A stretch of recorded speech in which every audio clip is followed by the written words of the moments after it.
एक ब्रह्मचारी आश्रम में थे और उनको लग रहा था कि आश्रम में बहुत अधिक लोग हैं, एकांत में जाकर थोड़ा हम ध्यान करेंगे।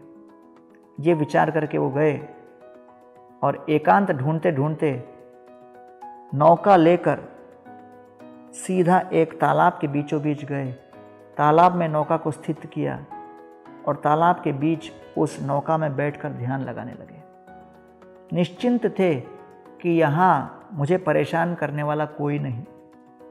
आश्रम में तो बहुत लोग पीछे लगे रहते हैं, इसलिए यहाँ पर मुझे कोई परेशान नहीं करेगा।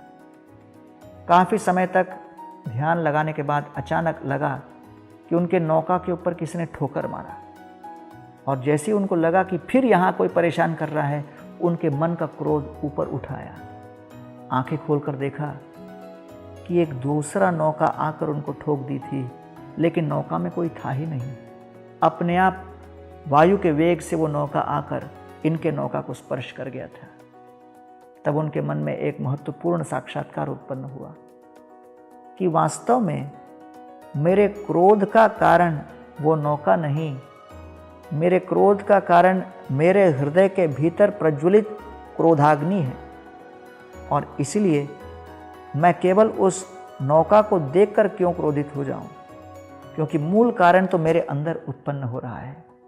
नायम जनो में सुख दुख हेतु न देवतात्मा गृह कर्म काल मन परम कारणमामनंती संसार चक्रम परिवर्तयेत्य। भागवत वर्णन करता है कि जब हमारे जीवन में कुछ परेशानी कष्ट उत्पन्न होता है तो हमें चाहिए कि हम दूसरों को आरोपित न करें, देवताओं को नहीं, काल को नहीं, कर्म को नहीं, ग्रह को नहीं। अगर हमें आरोपित करना है तो अपने ही मन को, क्योंकि वही हर प्रकार के सुख दुख का कारण बनता है। इसलिए जब हमारे जीवन में कोई ऐसी घटना घटे जिससे हम उद्वेगित हों, क्रोधित हों, समझना चाहिए कि सामने वाला व्यक्ति तो केवल नौका है, केवल ठोकर मारा है, लेकिन उसके कारण जो भावना उत्पन्न हो रही है वो क्रोध तो मेरे अंदर है।